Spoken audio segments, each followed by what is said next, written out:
ಮೊದಲನೇದಾಗಿ ಎಲ್ರಿಗೂ ತುಂಬ ಹೃದಯದ ಧನ್ಯವಾದಗಳು. ಪೊಲೀಸ್ ಇಲಾಖೆಯವರಿಗೆ, ಮಾಧ್ಯಮದವ್ರಿಗೆ, ಜೊತೆಗೆ ನಮ್ಮ ಧ್ರುವ ಈವೆಂಟ್ಸ್, ಪಿಂಕ್ ಟಿಕೆಟ್ಸ್, ಇನ್ನು ನನ್ನ ಎಲ್ಲ ಗೆಳೆಯರ ಬಳಗ, ಕುಟುಂಬ ಎಲ್ರಿಗೂ, ಆ್ಯಂಡ್ ನಮ್ಮ ಚಿತ್ರರಂಗದ ಎಲ್ಲ ಗೆಳೆಯರಿಗೆ, ಹಿರಿಯರಿಗೆ ಎಲ್ರಿಗೂ ಥ್ಯಾಂಕ್ ಯು. ಈ ಈವೆಂಟಲ್ಲಿ ಏನಾದರೂ ಸಣ್ಣ ಪುಟ್ಟ ತಪ್ಪುಗಳಾಗಿದ್ರೆ, ನಿಮಗೆ ಒಳಗೆ ಬಂದು ಹೊರಗೆ ಹೋಗೋಕ್ಕೆ ಸಮಸ್ಯೆಗಳಾಗಿದ್ರೆ ದಯವಿಟ್ಟು ಕ್ಷಮೆ ಇರಲಿ. ಅದೆಲ್ಲದನ್ನು ಮೀರಿ ಈವೆಂಟು ತುಂಬ ಚೆನ್ನಾಗಿ, ತುಂಬ ಶಾಂತಿಯುತವಾಗಿ ನಡೆಸ್ಕೊಟ್ಟಿದ್ದೀರ ಎಲ್ರಿಗೂ ಥ್ಯಾಂಕ್ ಯು. ಅಭಿಮಾನಿಗಳಿಗೆ ಸ್ಪೆಷಲ್ ಥ್ಯಾಂಕ್ಸ್. ನೀಟಾಗಿ ನಾವು ಏನು ಪ್ಲ್ಯಾನ್ ಮಾಡಿದ್ವಿ ಅದರಲ್ಲಿ ನಿನ್ನೆ ಇಡೀ ರಿಸೆಪ್ಷನ್ ಅವರು ಆ ವಿದ್ಯಾಪತಿ ದ್ವಾರದಿಂದ ಹೋಗ್ತಿದ್ದು ನೋಡಿ ಭಾಳ ಖುಷಿ ಆಯಿತು. ತುಂಬ ಜನ, ಸ್ವಲ್ಪ ಜನ ಕ್ಯೂ ದಾಟಿ ಬಂದಿದ್ರು. But it's okay. ನಾನು ಹೇಳ್ತಿರೋದು, ಸ್ಟೇಜ್ ಮೇಲೆ ಬಂದಾಗಲೂ ಎಷ್ಟೊಂದು ಜನ ಅಟೆಂಡ್ ಮಾಡೋಕ್ಕಾಗಿರಲ್ಲ. ಆ್ಯಂಡ್ ಇದು ಸೆಲ್ಫಿ ಕೊಡೋವಂಥ ಟೈಮು ಅಲ್ಲ. ಸೊ ಆದಷ್ಟು ಎಲ್ಲ ಹ್ಯಾಂಡ್ಲ್ ಮಾಡಿದ್ದೀವಿ. ಆ್ಯಂಡ್ ತುಂಬ ಪ್ರೀತಿಯಿಂದ ಎಲ್ಲ ಸಪೋರ್ಟ್ ಮಾಡಿದ್ದೀರಾ. Thank you very much. Thank you. Yes sir. ಎಲ್ಲ ನಮ್ಮ ಮನೆಯವರು ಎಲ್ಲರೂ ತುಂಬ ಖುಷಿಯಾಗಿದ್ದಾರೆ.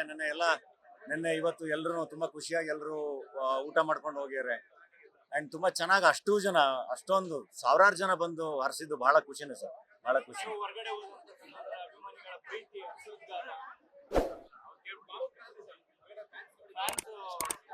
ಇಲ್ಲ, ಆ ಪ್ರೀತಿಗೆ,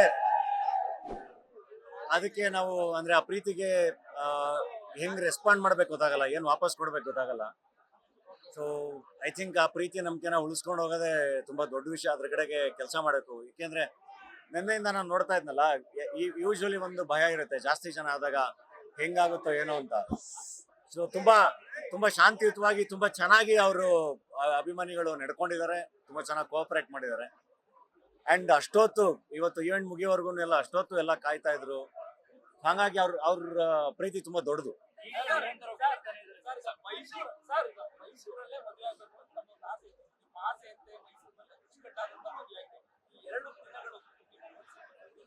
ವೆರಿ ಓವರ್ವೆಲ್ಮಿಂಗ್ ಸರ್. ನನಗೆ ನನ್ನ ಜೀವನ ಕಟ್ಕೊಟ್ಟಿದ್ದು ಮೈಸೂರು, ನನ್ನ ಇಡೀ ಒಂದು ಪರ್ಸನಾಲಿಟಿ ಕಟ್ಕೊಟ್ಟಿದ್ದು ಮೈಸೂರು ಪರಿಸರ ಎಲ್ಲದನ್ನು.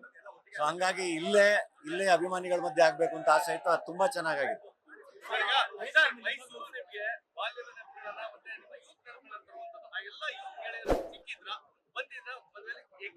ಸಿಕ್ಕಿದ್ರು ಸರ್. ಎಲ್ಲ ನನ್ನ ಫ್ರೆಂಡ್ಸ್ ಬಂದಿದ್ರು, ನನ್ನ ರಂಗಭೂಮಿ ಗುರುಗಳು ಬಂದಿದ್ರು, ನಮ್ಮ ರಂಗಾಯಣದ ಕಲಾವಿದರು ಬಂದಿದ್ರು, ಎಲ್ಲರೂ ಸಿಕ್ಕಿದ್ರು. ಆದ್ರೆ ನಾನು ಜಾಸ್ತಿ ಟೈಮ್ ಕೊಡಕ್ಕಾಗಿಲ್ಲ. ಬಟ್ ಅವರೆಲ್ಲ ತುಂಬಾ ಹತ್ರದ ಗೆಳೆಯರು, ಅವ್ರಿಗೆ ಅದೆಲ್ಲದೂ ಅರ್ಥ ಆಗುತ್ತೆ. ಅವರೆಲ್ಲರೂ ತುಂಬಾ ಖುಷಿ ಪಟ್ಕೊಂಡು ಮೆಸೇಜ್ ಕೂಡ ಮಾಡಿದ್ರು ಎಲ್ಲರೂ ಮತ್ತೆ ಹೋದ್ಮೇಲೆ.